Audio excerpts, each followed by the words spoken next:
In this episode, I talk about wooden pens, what I actually write with all my pens, and shimmering inks.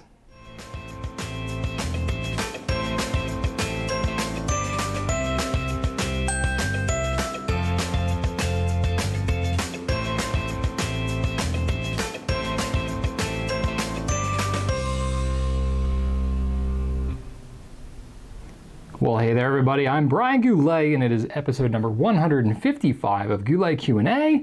Got a pretty good one today. Got a lot of questions this week. A lot of them from Instagram. You guys are on Instagram are really blowing it up lately. So that's really cool to see. Of course, I have to keep it limited. So a lot of your questions I couldn't answer. It was something like 62 or 63 questions this week. It was on the higher end. So that's really cool to see. But anyway, before I get all into the questions, from the personal life here, had kind of a chill weekend with the family. Of course, saw the Super Bowl. That was insane.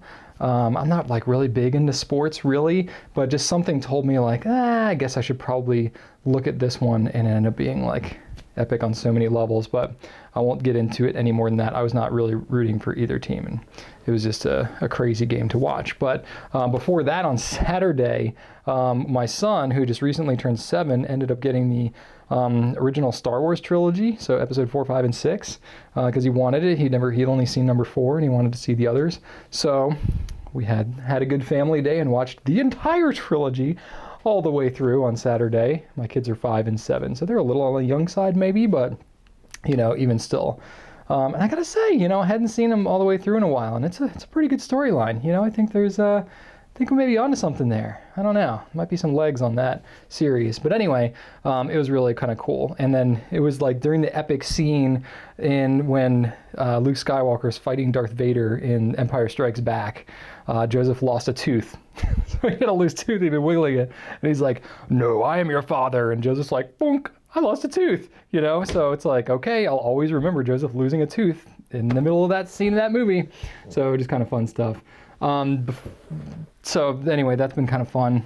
Not feeling as sick. I almost got sick. I know last week in Q&A I was like, I'm starting to feel a little sick. I was taking vitamin C like crazy, taking like Zicam zinc stuff, and I was just like, I'm not gonna get sick.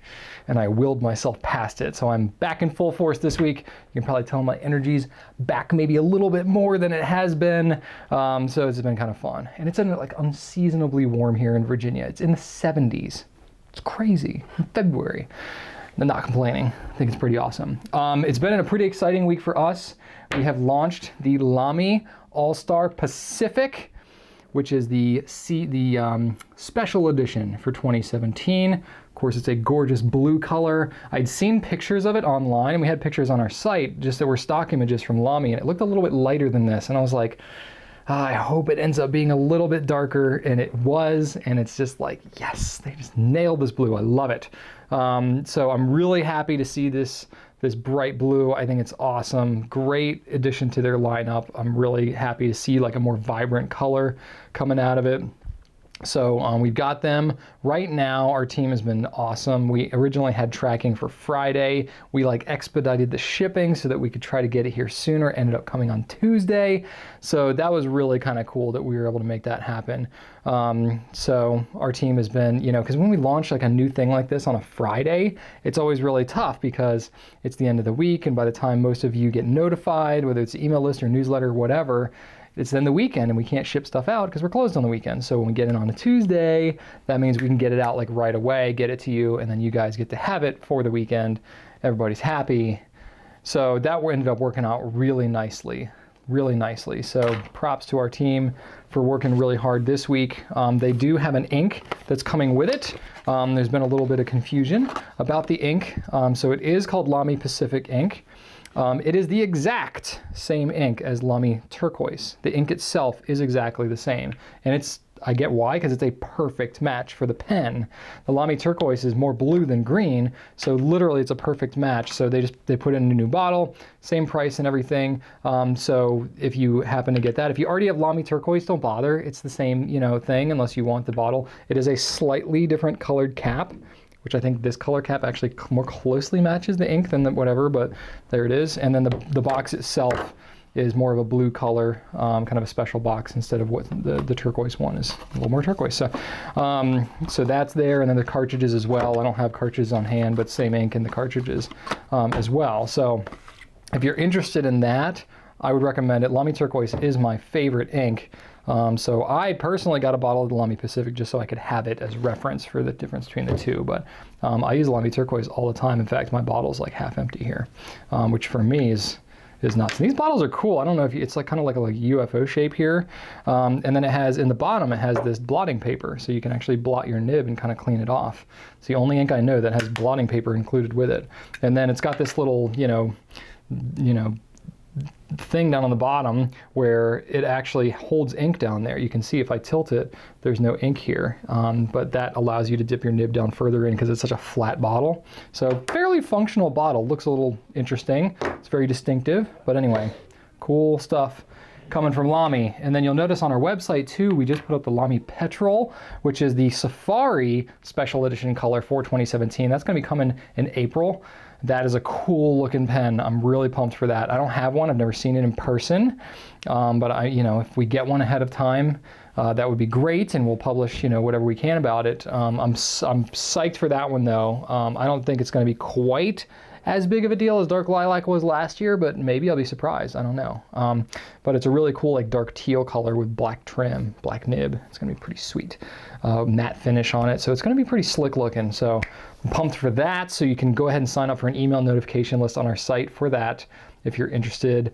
And then we got some other things. Visconti Brunelleschi, I did get an update. That's going to be coming later in the month in February. We were originally told late January, early February. It's been pushed back a little bit. So we have that on our website. We did get a sample ahead of time, so we were able to photograph it and whatnot. And I showed it in Q&A last week, but it's going to be a few more weeks before that actually comes. So that's that. And then literally just like a couple hours ago, as of when I'm shooting this on Wednesday, I got word that we could publicize that TWSBI has a couple of new things that are going to be coming out. So they have a 580 all mini that's coming out. So there's the TWSBI 580 all, which I have one in blue here. It's kind of like a periwinkle blue. I might zoom in just a little bit so you can see kind of more of the difference here. So this is TWSBI 580, and then there's the TWSBI mini, which is, they're both piston filler. The mini is a pretty cool pen. A lot of people really like it, like the size of it and all that. But the all, difference between the all and the regular TWSBI is that it has this anodized aluminum grip. That's what the all stands for. And then it has the piston mechanism in here is colored aluminum as well, including the piston rod. So it just kind of looks a little fancy. It's a little more durable because it's metal instead of plastic. But they're going to be doing the same thing on the mini. So it's going to have the same colored components and stuff on the mini, and it's going to be blue, but the pictures look a little more vibrant than that. And we are told from TWSBI they actually tweaked the blue to be a little more vibrant than it is in the regular 580. So I'm pumped for that because, of course, I love blue, and the more vibrant, the better. So that's pretty cool. And then the other thing from TWSBI is it's now public that they are tweaking the VAX 700. And they are actually calling it a different name. It's the VAX 700R. So it's not drastically different, but what's going to be different about it is they redesigned the end part, the mechanism here. So it will no longer have two different components to the seal. It'll just have one seal, and then it'll still be where it's closed when it's sealed all the way. When it's screwed down all the way, it's still going to close like that. But it's going to make it so that you just have to unscrew it a little bit, and it will allow the ink to flow through. So as it is right now, there's people that have complained in the past about the VAX 700 not flowing properly or having to like pull the seal back too much or whatever. I've never really had a trouble with it, but it's a thing for other folks. So they have redesigned it to be even more kind of user-friendly in that way. In order to do that, they've had to redesign the whole grip and the whole nib unit and everything. So it's going to use different nib units than the VAX 700. That's part of why they wanted to give it a different name, so it distinguished it a little bit. So if you have a VAX 700, the nib unit will not swap onto the VAX 700R. Okay, and that'll be coming here soonish. I don't have an exact date for that yet, but the 580 mini all is going to be March, we are told. I don't have an exact date for that either, but March. Okay. And then the other thing that I heard about was that the Pelikan ink of the year has been made public. It's Pelikan Edelstein Smoky Quartz. So kind of like a taupe color, a bit of a grayish brown. I don't have one, so I don't know what it looks like, but it's going to be in the spring. So look for that in the next couple of months, and that's kind of cool. And then I believe that there's going to be a pen to match an M205 to match it, I believe. I don't have any pictures or anything of that yet, but I believe that's the intention. All right, let's get into the questions for this week, shall we? This is a pen and writing question. You've mentioned, from CSF Photo on Instagram. You've mentioned your humble beginnings as a pen maker several times and showed us some of your wooden pens as well. How come there aren't any wooden body pens available on your site? Are they just not popular enough? Or is it they aren't practical and reliable? Are there any manufacturers that offer wooden pens? So yes, I have talked a little bit about wooden pens. That's my background. I have some examples of some of my own wooden pens that I can show you here that I may have shown you in some capacity before, but I'm always happy to break these out. So these are just, I made a lot of pens. I made about 900 pens back when I did. A lot of those were acrylic, so I made probably, I don't know, 300 or 400 wood pen. No, maybe more than that. Because I made probably 500 wooden pens, something like that. I don't know, I didn't keep super track count of them, but so these are a bunch of my wooden pens. Fancy woods. I love to work in burl woods and fancy, fun things because, you get wood, it's really expensive to use exotic woods, but when you're using it in a pen, it's not very much of it. So it might cost you $5, which is expensive for a tiny little block of wood, but you put it into a pen and it looks really crazy cool and fancy like this. You know what I mean? That just looks really kind of cool. So there's some inherent challenges when working with wood, shall I say. That's why you don't see a lot of them being made, particularly with fountain pens. With rollerball pens, it's not quite as much of an issue because rollerball pens, you're just inserting a refill in it and then you're writing with it, and it's just the durability and the handling of it that you have to worry about. But with fountain pens, you are actually dipping it into ink every time you are using it. So ink and wood traditionally don't go well together. You have to kind of be aware of that as it's happening. So there's special considerations that have to be made. Some issues that you run into, of course, you look at a pen like this and you're like, this thing is gigantic. So yes, wooden pens tend to be larger for the most part. It's not always the case, but that naturally is kind of more what happens. You have a filling mechanism inside. You end up having to use a lot of metal components because the wood itself, especially if you're using burl woods and these woods with really interesting figures and patterns, they're not inherently very strong.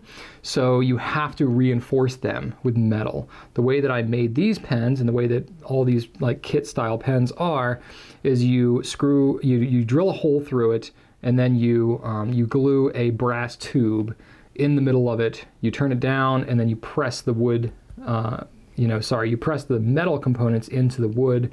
Helps to keep it nice and rigid and stable, and then you have a stronger components. But then you always end up with a metal grip section, which is just not ideal for anybody usually. And then you end up with these threads that are right here. There's a pretty harsh step. It's very heavy, it's very large, and then if you try to post it, this pen doesn't post, but then you end up with this large, gigantic pen that is fine for some people, but not great for everyone for a carry-around pen. So there's some inherent challenges with that. Very labor-intensive as well, and then you inherently run into issues where you can deal with cracking. So like, for example, I have this pen that I made, which is a really cool, fun pen. I'd made it even personalized for an individual that I was going to give to him as a gift. So that was kind of cool, but what happened, and you can see it right here, is I made it and I used a wood. This is ebony. So this is ebony, black ebony, and it split. So that's the trouble you get into, is wood is a living object. Even after it's cut down as a tree, it continues to move over its life. It absorbs moisture, it dries out when it's more arid, and it moves and swells, and different woods will move in different ways. This particular wood, ebony, it does not have very good movement capabilities. So when it moves like that, it has a higher tendency to crack than a lot of other woods do. A lot of dense, oily woods, you run into that situation. So here I made this gorgeous pen. I did like a custom inlay kind of thing on here, and the thing cracked and now it's useless. So I kept it. That's why I still have it. And that was not super uncommon for a lot of pens. In fact, I think this other pen that I have here has got the same situation. See, I got to keep all the duds, right? So this pen, this is made out of kingwood, which is one of my favorite woods. It's in the rosewood family, but I ended up with this crack that just right down there. And it's not even in like a super obvious place, but it just happens sometimes. And it's very difficult when you're working with it. It can happen in the manufacturing process, but in these cases, they happened like a couple of months after I made them. Or this one happened fairly soon, but this one happened, it was a personal pen that I made for myself, and then it cracked, after several months.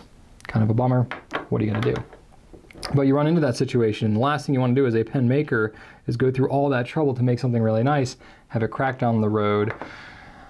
You as a customer probably are not super appreciative of that. So to stabilize the wood is very difficult, and each wood that you're working with is completely different in terms of its movement properties, in terms of its cracking and the way that it absorbs moisture and how much it moves. There's literally, like, if you really get into woodworking and stuff, you can find, I have things called like the wood Bible and like the wood encyclopedia and all this kind of stuff, because every single wood has all these different characteristics in terms of how oily and how dense they are, how harsh they are in your tools when you're working with them, which when you're talking about wood turning, like in a pen situation, if you're working with a really hard, really gritty kind of wood, it wears down your tools a lot faster. So you have to either use more expensive, harder carbide tools, or you have to sharpen your tools a lot, which takes a lot of extra time. So even just the type of wood you're using can impact the labor of your project, not to mention the cost of the wood itself. So it just adds a layer of complexity in the manufacturing process that is really different from the rest of pen making in general. You get into woodworking, which is a whole kind of separate thing. So that level of expertise, I think, is just not something that most pen makers probably have. So they end up with a lot of frustration.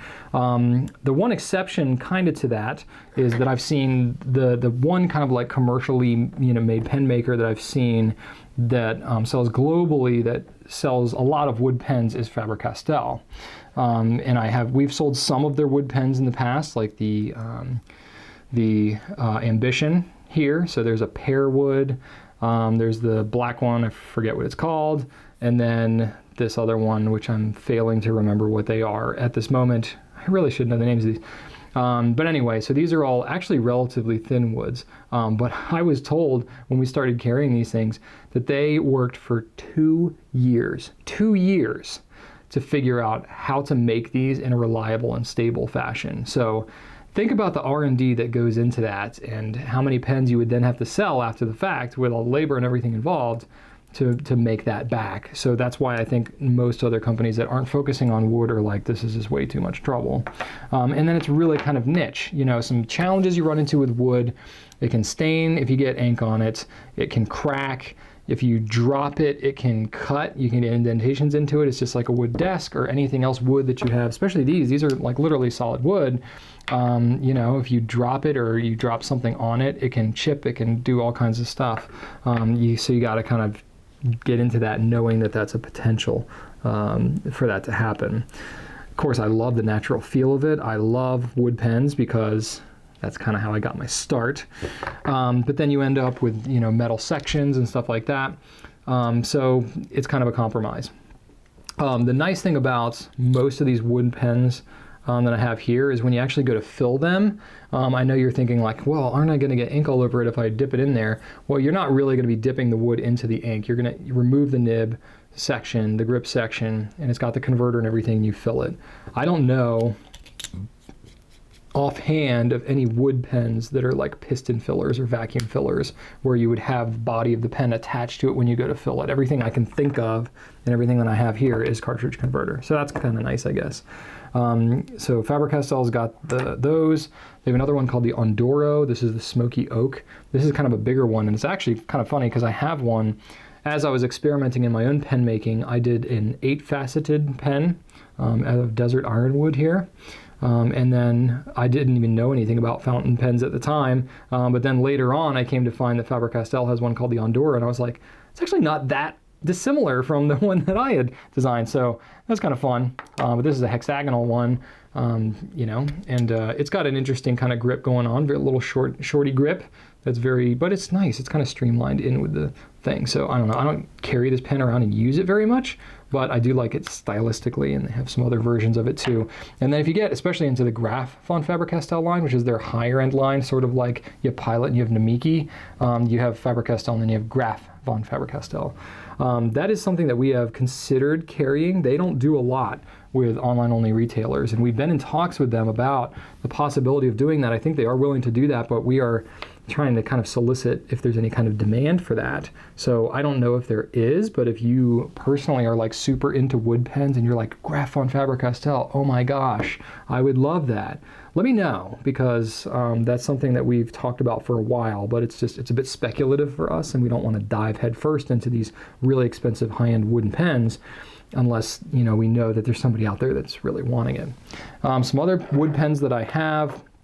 Pilot has come out with a couple. Of course, they did a Vanishing Point for their 50th anniversary. That was a Japanese maple. So that was kind of cool. Maple or cherry? Oh gosh, I can't remember now. I want to say it was maple.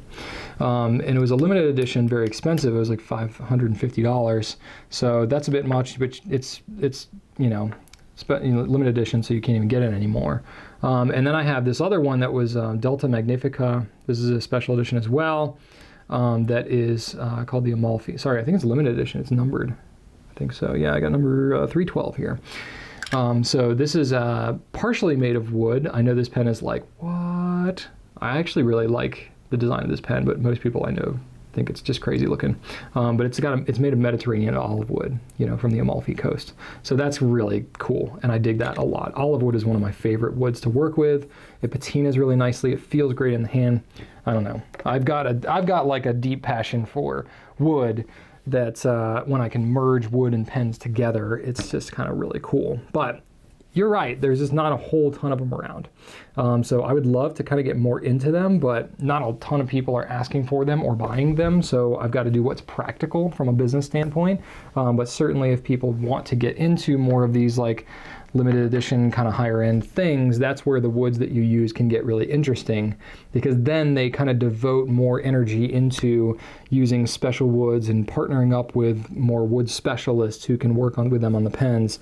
Unless you have a company like Faber-Castell. They're kind of the only ones I know that carry like relatively lower priced wooden pens that are of really good quality.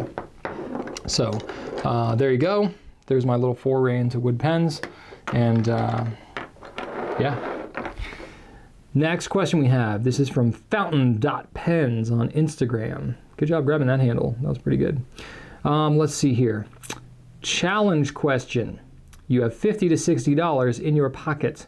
What pen, ink, and paper combo would you buy within that budget range? Okay, challenge accepted.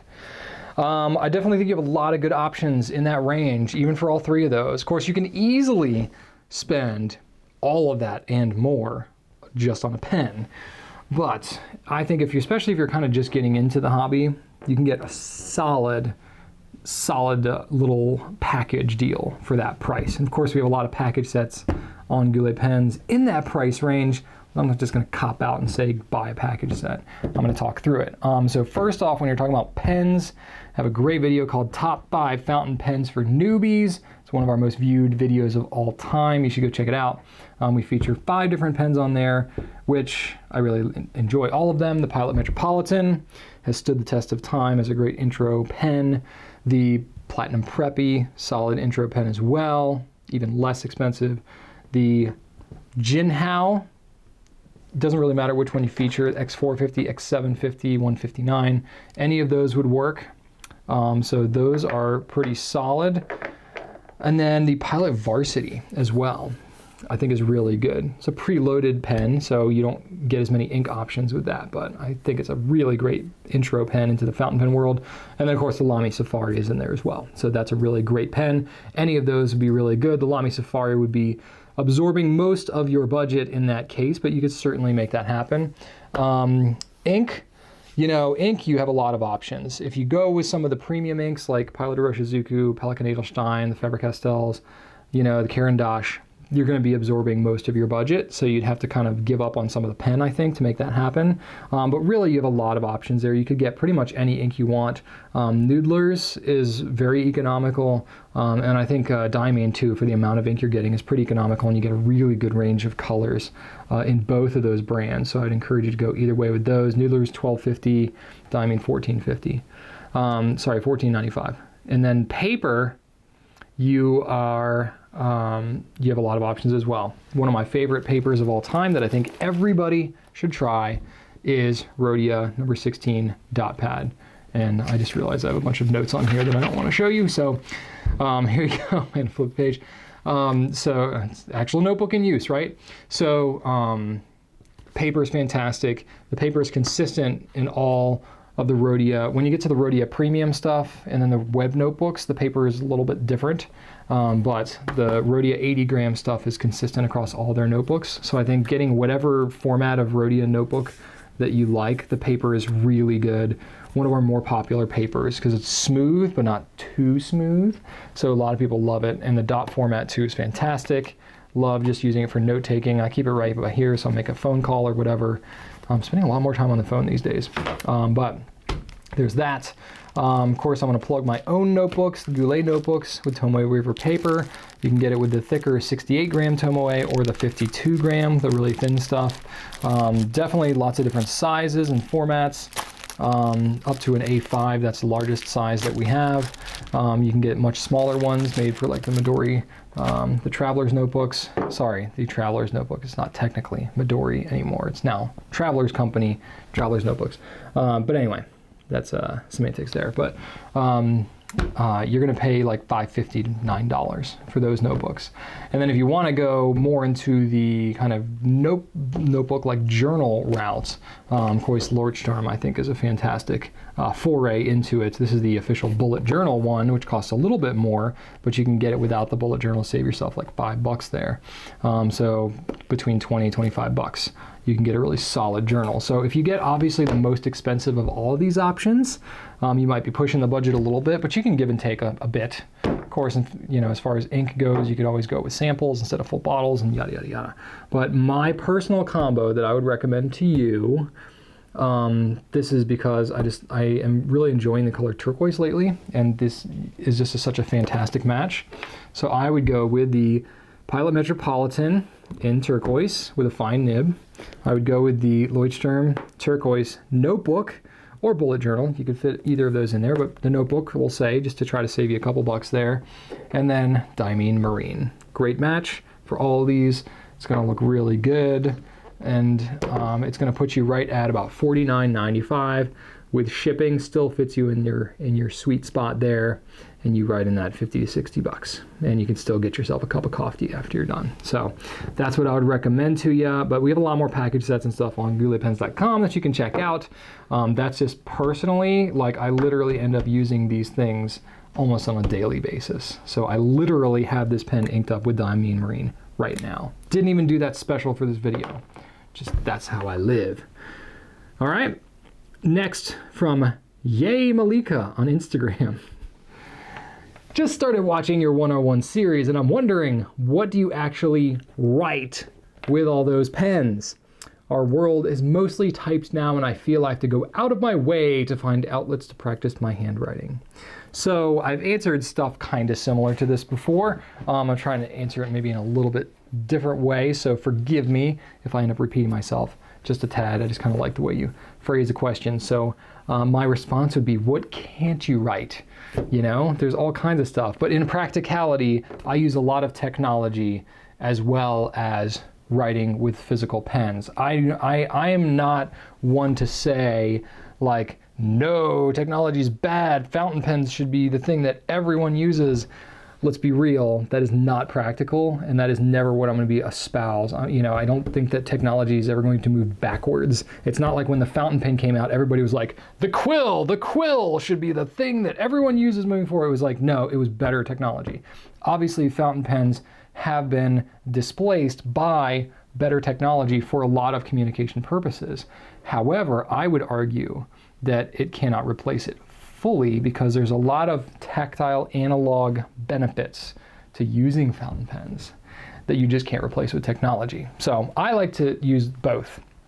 And that's what I, having that balance I think is great. So I love my phone, got an iPhone 7 Plus or whatever it is.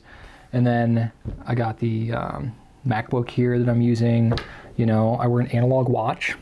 I use fountain pens. So I use a blend of different things and I like all of it. What I end up using it for is I will use pens, actual pens, in my writing when I'm taking notes at certain types of meetings. There are some meetings where it's much more like task driven and it's more important, we'll have Google Docs or something like that. We type notes, it's shared with everybody, and then meeting's done and we're gone. Notes are there, backed up in the cloud, blah, blah, blah, blah, all those great benefits. But at the same time, I will also go to meetings where it's more relationship building, whether I'm having a one-on-one with somebody and we're trying to make a connection of some kind, or I'm going to have a meet and greet over coffee with someone. And if I'm sitting there with my phone out on the table and it's like buzzing and texts and all this kind of stuff, and I'm constantly like this, as I'm trying to talk to you, that technology is taking away from the meeting, not adding to it. So having a pen that I can just kind of hold and have a notebook that's there, it's not distracting me like, a technical device would in a meeting like that. So at those types of meetings where it's a stronger relationship component to it, I will bring notes and a notebook instead of technology. So that's what I end up doing there. For short to-do lists and things like that, whenever I'm on the phone, I tend to like to write better because for me personally, I have a hard time multitasking in any endeavor. I can walk and chew gum at the same time, that's about it. But when I'm talking with someone, especially on the phone, and I'm typing, I find it very difficult to actually listen and talk, and take notes at the same time. I find it a little easier with a pen. That's just me. So a lot of times when I'm taking notes, I'll write with a pen because I'll write shorter notes. If I'm typing and I'm listening to somebody, I have more of a need to write too much, and I kind of overthink what it is, and then I miss what people are saying. It's a weird thing that just maybe is the way that my brain works. But when I'm typing out notes and I'm on the phone with somebody, I tend to get more distracted than if I'm writing by hand. I can't write as fast, so I just have to write shorter little things and use kind of shorthand notations for things. And I'm focusing more on what's being said than I am specifically about writing a full synopsis of. I'm not trying to dictate the entire conversation. Also, when I have like quick to-do lists and stuff like that, I find it personally just enjoyable to write with a pad of paper and a to-do list, and then I don't have to worry about the technology quite as much. What else? Journaling. So personally journaling, I enjoy doing that more by hand. I usually do that at night. I don't do it every single night. I did kind of set out to do it in January because of the National Journal Writers Month. I was like, let me give it a shot, and it was not always easy. I think I missed a couple of days, but I haven't journaled all in February. I'll be completely honest with you, I've been exhausted. So I was like, okay, I journal every single day. So journaling every single day for me is difficult, but doing it on a pretty regular basis, I do enjoy. And I enjoy just kind of end of the day, holding a pen, writing, thinking, pausing, whatever, that I don't want to be looking at a glowing screen at 11 o'clock at night, trying to just journal my life. I don't, to me, it's like, I've done a lot of blogging, I've done a lot of that kind of stuff. It doesn't feel the same to me typing out like my personal thoughts and feelings into something as it does writing it in a physical journal. I don't know. I don't think either way is wrong or whatever. That's me. And then, thank you notes, thank you cards for my team, for my family, kids' birthday parties. We have the kids write notes by hand. That's much more meaningful than just a thank you email or a text, because what is that really? You can just copy that and it's not nearly as personal. But when you are taking the time to handwrite something, that makes a statement about, I took the time to sit here and think about nothing but you as I was doing this. And that's kind of cool. So that means a lot. When I get a handwritten note, I'm really like, wow, somebody paused and did this just for me.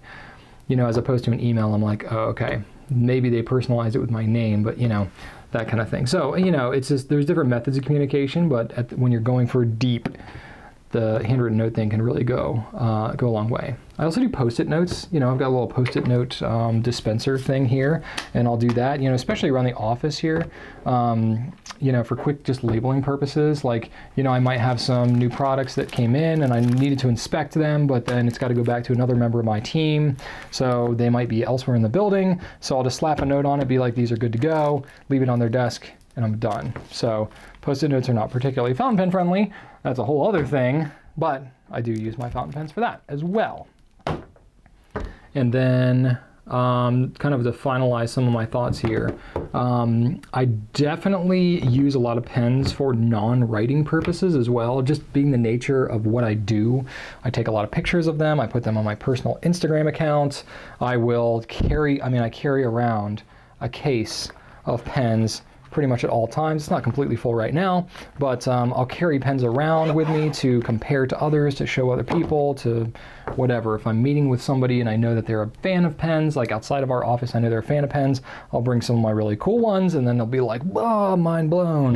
You know, and so that's kind of cool. So there's a lot of other things I do with pens besides just actually writing with them for practical purposes. Yeah, and then I think just the fun is in the journey of it all. I think everybody's got to find a balance. You know, it's pretty difficult to avoid technology here in 2017. So I would say that pretty much everybody's having to balance technology and older technology, I'll call it, with fountain pens. So you've got to find that place, and kind of discovering where it fits into your life is kind of the fun of it. You know, for certain pens, it's like, oh, okay, I never used to carry a pen around on my person every day. Literally, I did not do that until, you know, about 9 months ago or so. You know, I definitely carried pens at times, but now I pretty much do every single day because I got a Visconti Homo sapiens, and this is the pen that kind of did it for me because of the cap mechanism. Really just, I mean, there's a lot of things I like about this pen, but it's that hook safe lock cap. It's so easy to undo and yada, yada, yada. I could sell you on this all day long, but that's what did it. So I keep it in my sleeve, pull it out, boom, use it, put it back. So I've been carrying around, you know, so it's like things like that you'll discover. I mean, I didn't discover that until 6 years in my fountain pen journey. So you'll find things like that as you go that can just enhance your life and stuff like that. So the journey is the reward. All right. This is made.this.to.follow.one.person on Instagram. Clever name. What is the most economical way to try different nib sizes? I love the look of a broad or double broad nib, and I'm looking to try one out before investing in a more expensive pen. Is a Kaweco Sport the way to go for trying bolder nib sizes? So Kaweco is not a bad way to go. I have a classic Sport right here. It's not a bad way to go. I don't personally have a lot of those broader nibs. Kaweco does offer them though. They're one of the few, especially in the less expensive range. I will say in general, I've talked about this in Q&A, especially as of late, about the general lack of broad nibs available on most pens. Very recent example, the Lamy All-Star Pacific that just came out, they're not making it available in a broad. It's just extra fine, fine, and medium. That's it. That's all they're doing. No broad. So I think in general, broads are not as much in demand. You would never guess that because I hear verbally from folks, we want broads, we want broads. And then pretty much every broad pen that we're selling is not moving. It's just sitting there. And that's what we're hearing from all of our manufacturers, all our distributors. They're dropping broads left and right because, especially the stainless steel nibs, because you have to buy these nibs in such massive quantities to do them at scale, that they will do it when they release a pen, perhaps, but then the broads sell so slowly that when it comes time to reorder broad nibs, most of them are like, I'm not investing, you know, in 50,000 broad nibs for this pen when it's going to take me 17 years to pay that back. Forget it. And so they just won't carry the broad. So it's really just a supply and demand thing. And that's just, it's a perplexing thing that I hear from people, and they're like, I would love more broads. Why aren't there more broads? People just aren't buying them. Literally, they're not buying them. So some good options, though, that I have for you if you want to try them. So Kaweco has some. I don't have a lot of the broads, but I know there are places where you can get them, other retailers. and you know, things like that. Some, I mean, they kind of make nib units available. The nib units they sell, it's like the whole grip section of the pen, and it's like more than half the cost of the pen. We used to carry some of those. We had to special order them from Germany, and it was a nightmare to logistically to deal with that. So we stopped doing that a long time ago. But some retailers may still kind of go through that for your pleasure. So you can check them out. But definitely those are some of the options. I can't name you anyone else who makes an affordable double broad for sure. I just lost my pen. This is one of the first pens I bought too, by the way. So, you know, Lamy makes a broad nib. You know, we got the Goulet broad nib. There's Twisby's got a broad nib. So there's definitely like some broad nib options in the more affordable stainless steel ones. But double broad, Kaweco is the only one that I can think of off the top of my head that's stainless steel that offers a double broad nib. Most other double broads, you're going to be talking about Pelican, Visconti, you know, some of these higher end gold nib pens where you're going to be paying $500 to $1,000 to get a pen with a double broad nib on it. And that's not exactly where you're getting at here. You want to be able to try them out and see if you like it, which makes sense. It really does. But I think the reason why some of the higher end pens are still offering some of these double broads is because people like to buy them and then get them customized by a nibmeister. And when you're spending $700 on a pen, you don't mind paying $40 to get it ground to an oblique or to do something special with it. When you're buying a $25 pen, you're probably not going to want to pay $40 to go and get it custom ground. So that's part of why you see a lot more of the super broad nib sizes in the higher end pens. A little bit explanation there. So I think, you know, the Kaweco is one route. The other route that I would recommend is going with a Jinhao pen. They're all pretty affordable. X450, X750, the 159, a little bit more, but not, it's a couple bucks. They have number 6 size nibs. You can fairly easily pull the nib and the feed out of the pen, and you can swap a Goulet nib onto it, which is 15 bucks. So you're investing, you know, 25 bucks or so into that, but 25 bucks in the grand scheme of things is not a huge investment. So you can get a Jinhao for 10 bucks, and you can replace it with a Goulet broad for 25 bucks total. So it's not a huge expense, but that would be what I have. So you can get extra fine, medium, broad, 1.1 and 1.5 millimeter stubs, and a Goulet nib that you can swatch on, swatch and swip. That's literally what I just said. Switch and swap those nibs onto those pens pretty reliably as well. So that's what I have for you on that one. I hope that helps you out. And I hope you're now benefiting more from Instagram than just following one person. Must be if you're following more than us. Anyway, let's talk about ink, shall we? The Real Lucas 2016 on Instagram. What is the difference between pigmented and non-pigmented inks? Are they better for my pen or perhaps worse? I received a random sample package, great by the way, his words, with a pigmented blue from Platinum and don't want to put it in my pen before I know how it will behave.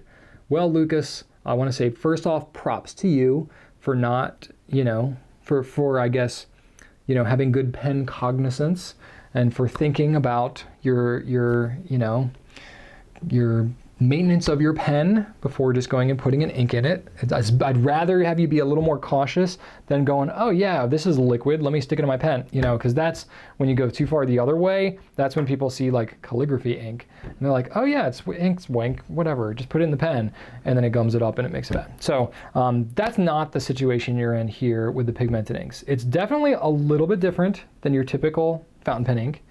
And the way that it's different is fountain pen ink is dye based, so it's all liquid. Pigmented ink is pigment based, so it's liquid with little bits of pigment in it.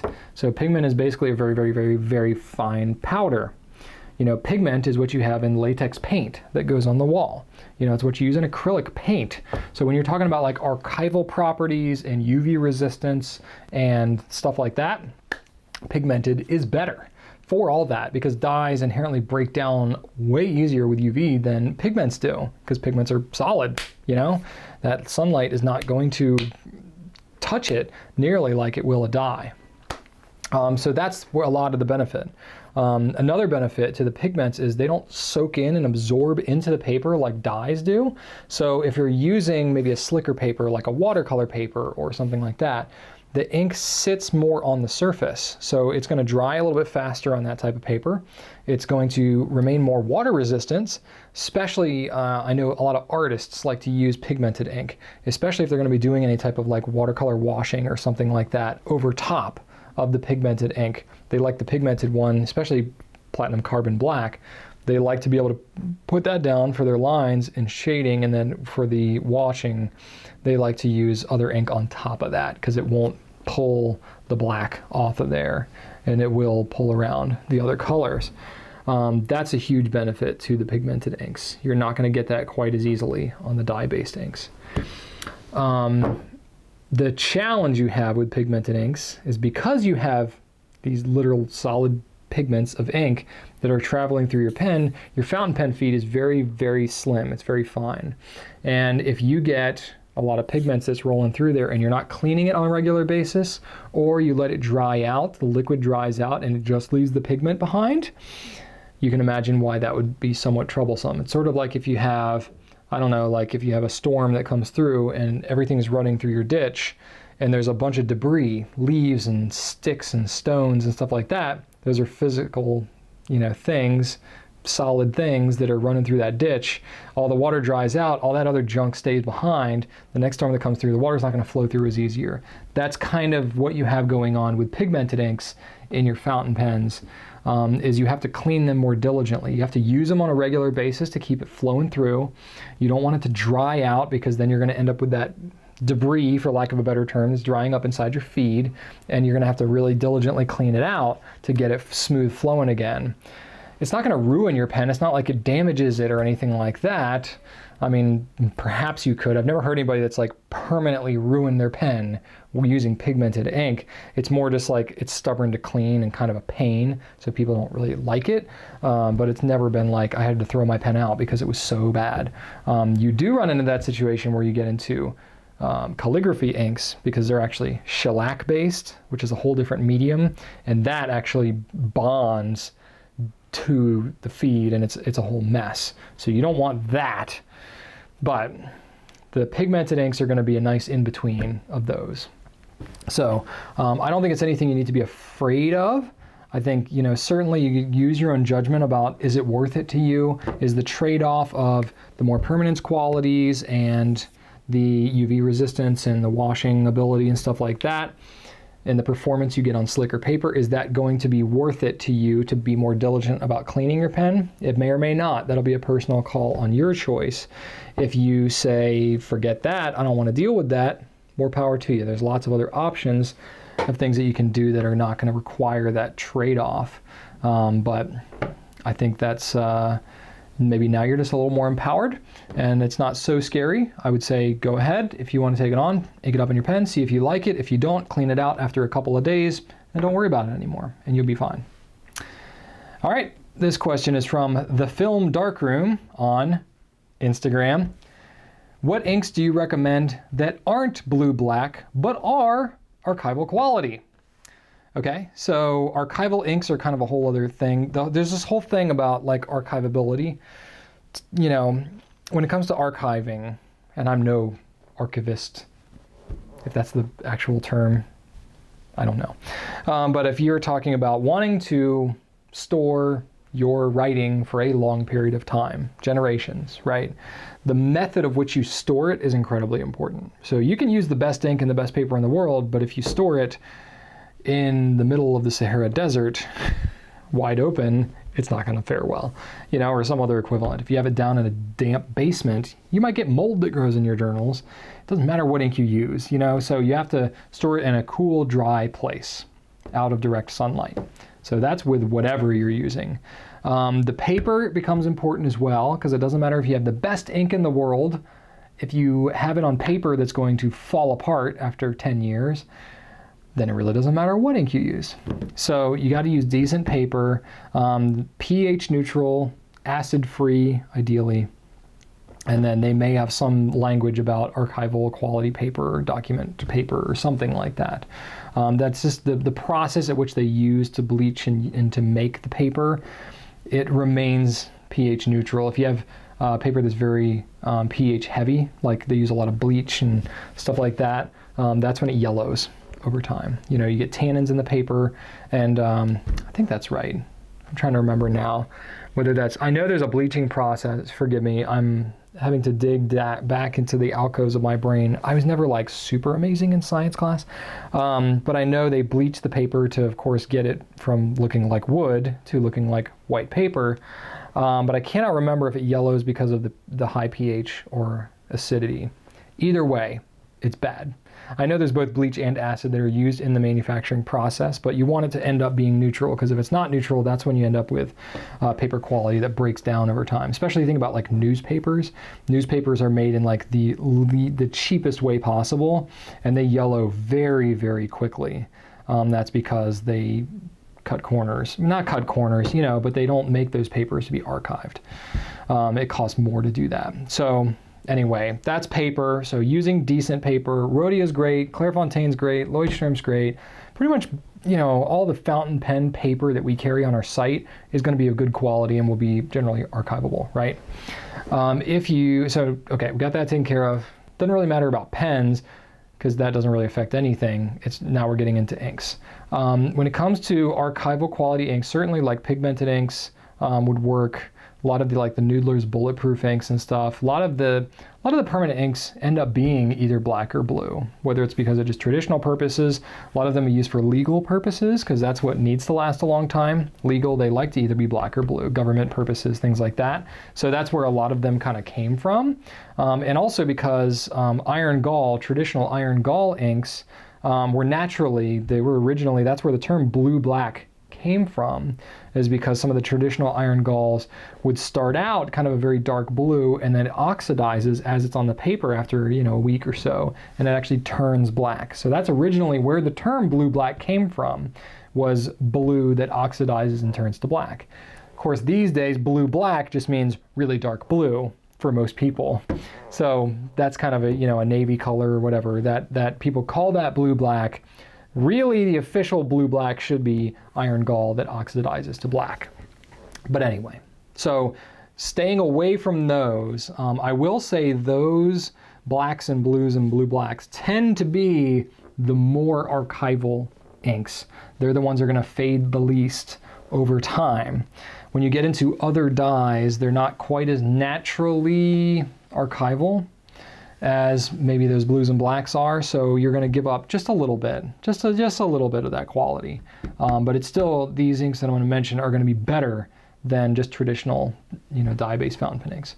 So Noodler's has several. They actually have a component to them that's called Eternal. We have a spreadsheet that we have that has all the different Noodler's ink components to it, and they're kind of Noodler specific terms, but one of the terms is Eternal.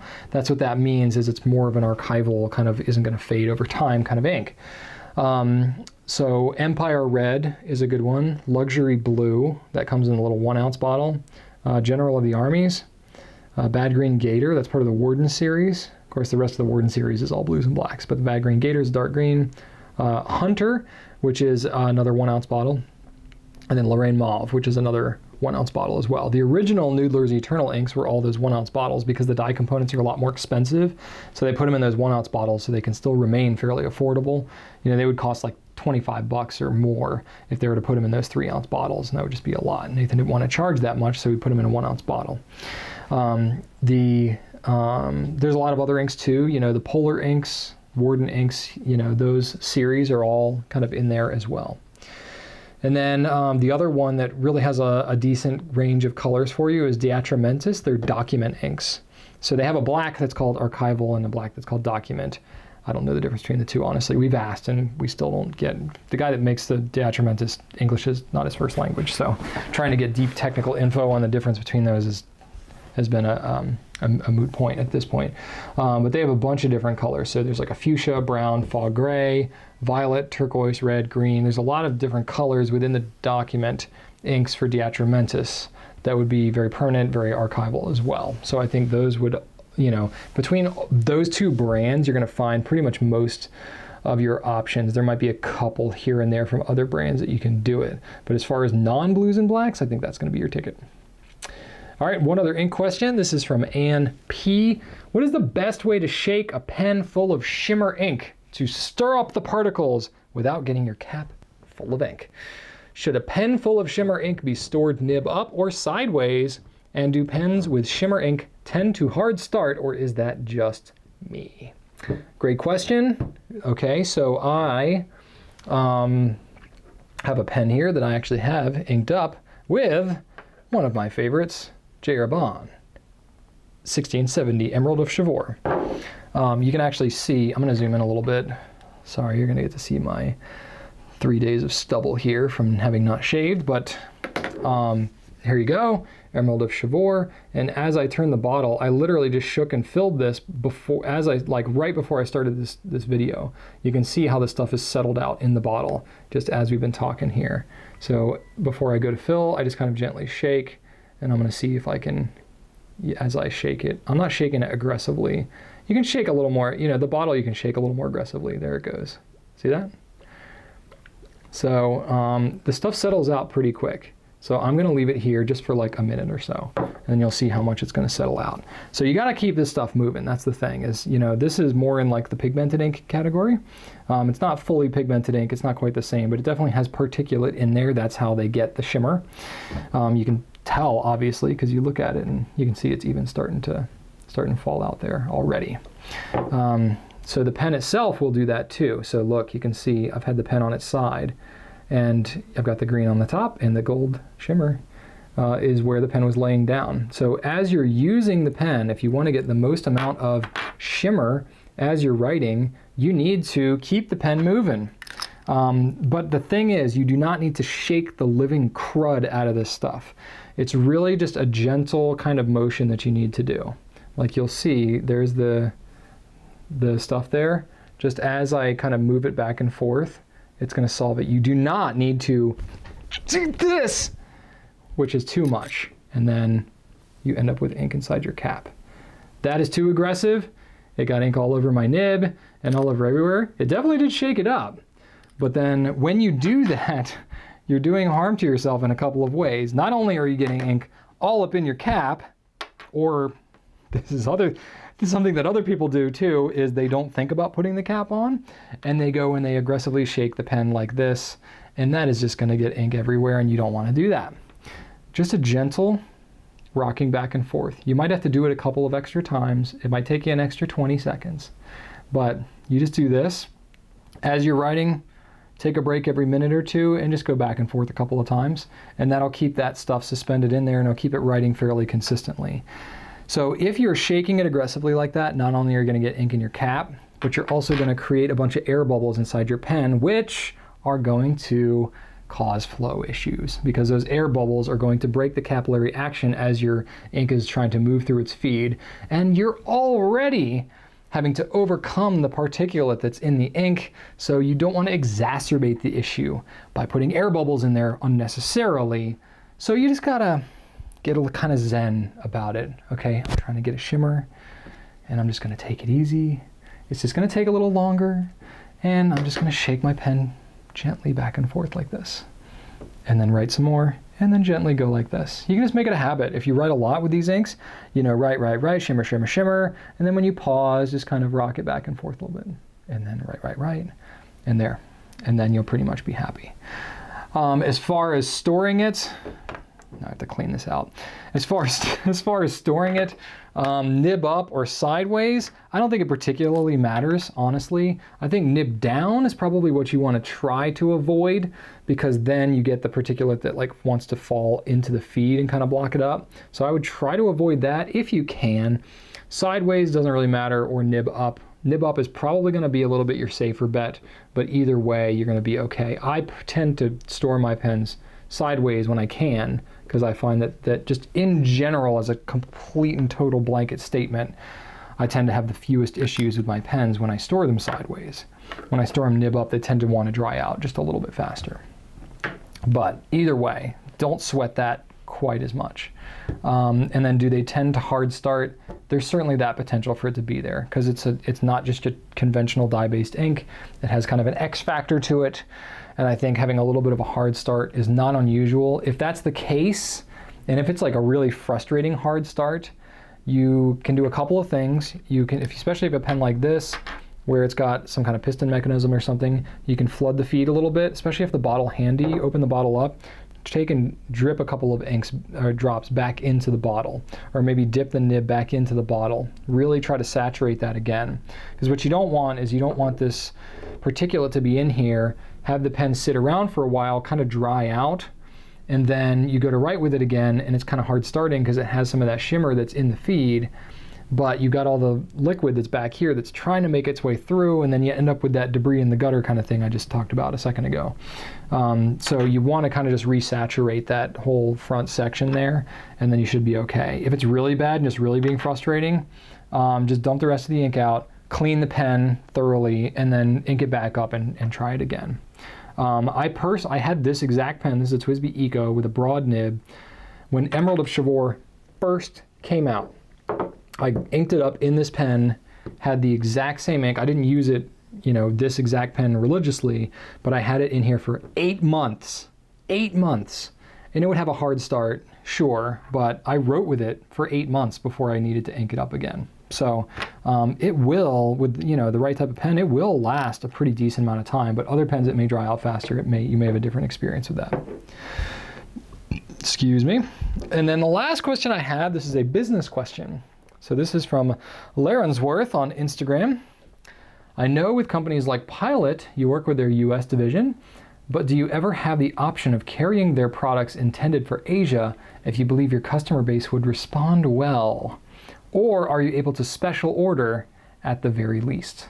Okay, so you're asking me specifically about Pilot, but this is, that's a really good example, because Pilot does seem to have a lot of different variations of their pens, or maybe whole models of pens that are slightly different, that are available in Asia and not in the US, or sometimes available in Europe or Asia and other places, and it seems to be anywhere but the US. So that I can go into a little bit, but this is, not an exclusively kind of Pilot question, because there's definitely other pen companies that offer things in some parts of the world and not others, and that's nothing unusual. The first thing I want to say is the world is a very big place. It is. Geographically, it's very big. Culturally, there's a lot of differences in different areas. On the internet and in forums where you're focused on fountain pens, it seems like the world is very small, because everybody in all corners of the earth who are interested in fountain pens that can at least speak somewhat of the same language can all talk about pens, and it's just like, hey, that's cool. It's just another pen person. But geographically and politically, economically, dealing with taxes and shipping and all this stuff, physically getting goods to different places of the world can sometimes be more complicated than you would expect. And there's a whole layer of things that distributors go through with the manufacturers at the global level that even I don't understand for sure. So the way that we're structured with Pilot, and the way that a lot of companies are who are global companies, is the world is a huge place. There's different rules and taxes and regulations and currency exchange rates and all kinds of stuff, and all that's changing and ebbing and flowing all the time. So for one manufacturer of a pen to try to equalize and manage all of that throughout the world is incredibly difficult. So there's distributorships that are set up, because the distributors understand marketing for their given area. They understand supply and demand, and they deal with currency exchanges. They can hold stock in that country, and ride out some shortages and overages and stuff like that you deal with at the manufacturing level. So there's actually a lot of benefits to having a distributor in your kind of geographic area. And yes, there is a percentage of a markup that happens as a result of that. But the thing that most people don't realize is that you think like, oh, buying direct from the manufacturer, that automatically means it's going to be cheaper. Not necessarily. A lot of times you're going to end up in a situation where you would still have to absorb those same costs, because it's just the same work that has to be done. It would just have to be done at the manufacturer, and that's not their special, thing. They would just want to make their pens. and they don't want to necessarily deal with how to market in every single area of the world. So anyway, that's a whole other thing. But for us specifically, you're talking about a pen, and it's frustrating, and I've experienced the same thing, because you're like, okay, I see the Pilot Custom 823 in smoke instead of amber. I really want it in smoke. It's over there in Japan. I can look at a Japanese eBay seller that can sell me the pen from Japan. Why can't I buy it at gouletpens.com? What is wrong with you guys? It's Pilot. You sell a lot of Pilot. What's going on? Some of that is like, yeah, what is going on? Why can't I just get some of those things? You know, some of it is supply and demand. Some of it is, yes, you get in the same situation like I talked about a little bit ago. It's like everybody wants broad nibs or talks about broad nibs. Nobody actually buys broad nibs. Not nobody, but not as many people as would be needed to make it obvious to carry them. It's the same kind of thing. Like Pilot, just like any other company, they make things in Japan for the Japanese market. The Japanese market is very large for fountain pens. It's very imbibed in their culture, way more than in the US. So in the US, we are just kind of, you know, used to always getting the things that we want. And when we can't, and we see that some other country has it and we want it, that gets very frustrating, as it would for probably anybody, but especially I think in the US here. So when it's over there overseas, it's like, why can't we have this? But at the same time, there's a lot of different factors and decisions that go into that. Sometimes it's production capabilities, like literally they can only make so many of those pens and they want to prioritize them into the Asian market. And they don't want to expand outside of that because they don't have capacity, and you know, some of it has to do with internal equipment and just all that kind of stuff, and they just don't want to deal with it. So they just limit it to certain markets. And yes, of course, you as an individual can buy now with globalization and, you know, shipping overseas and stuff. You could buy from a Japanese retailer who's selling it out of the Japanese market, and you know, that's a whole other thing. But to actually distribute it, you know, worldwide, they just may not have the capabilities to do that for those individual products. So that's a lot of times what ends up happening is there's not enough capacity to produce them. There's not enough demand for them, even though it seems like there may be the quantities needed. Like we've inquired with sometimes, actually we'd inquired with Lamy. Hope I'm not over speaking too much here, but we had inquired with Lamy with carrying a purple safari. So this was several years ago, and we were like, we want a purple safari so bad. What if we special ordered one or had one designed or whatever? What kind of quantities would we be talking about to make that happen? And it was something like 50 or 100,000 pens. Like, I don't even remember exactly what the number was, but it was so astronomical. And like, we sell a lot of pens here, but we don't sell that many pens. So it was just like, okay, you know, so sometimes it's like you think, oh, there's all this demand. It's like, is there 100,000 pens demand worth for one color? Okay, yeah, I guess not. So I see why now, you know, and it's like the distributor, you know, just like I'm a retailer and I have a lot of customers, you know, you guys are all my fans, my customers, my peeps, my bros and gals, and that's great. We enjoy our time together and we get to have conversation back and forth. It's the same kind of thing like that, but for the distributors. So if you think about, for the ease of things, let's say I have 1,000 customers as a retailer. We have more than that here. As you all know, you can guess there's 60,000 subscribers on YouTube. We have more than 1,000 customers, but let's just say that's a nice round number.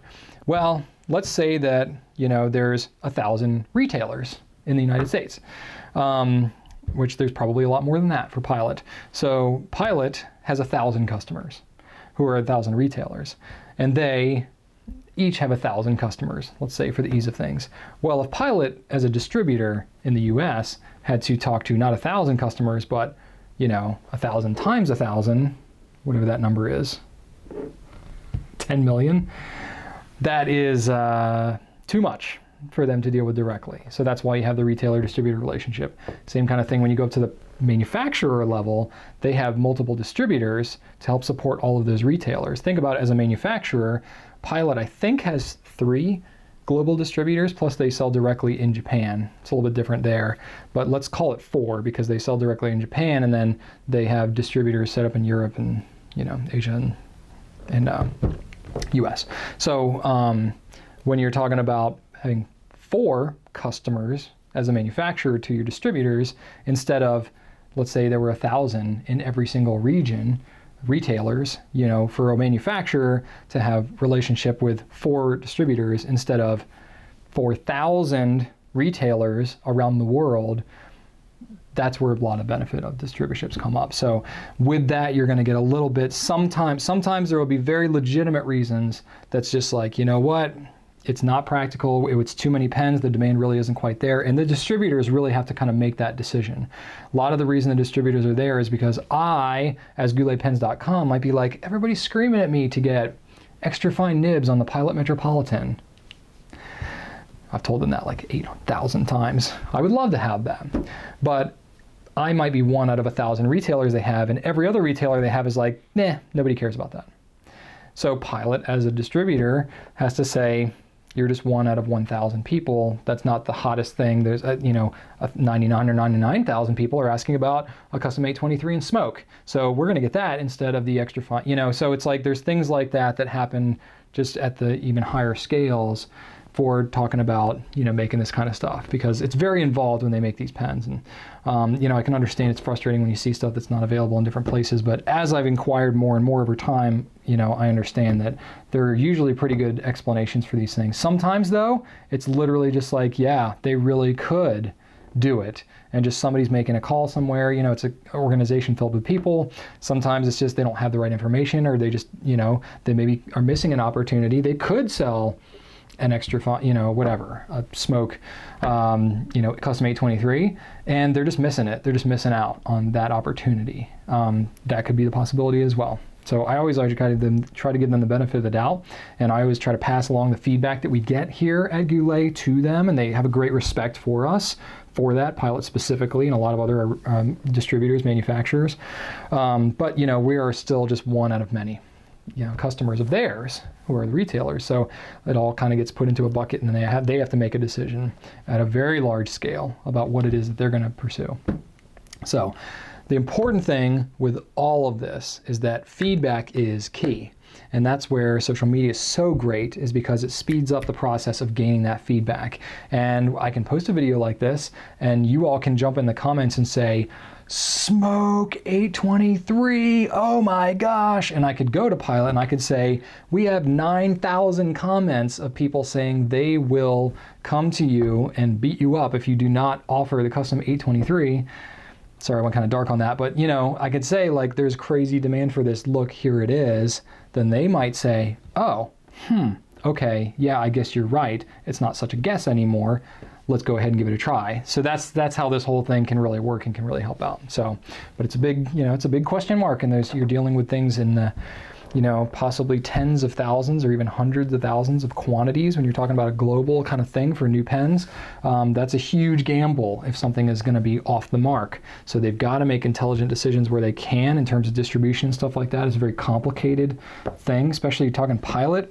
I don't know exactly how much they sell, but it's easily $1 billion in pens globally.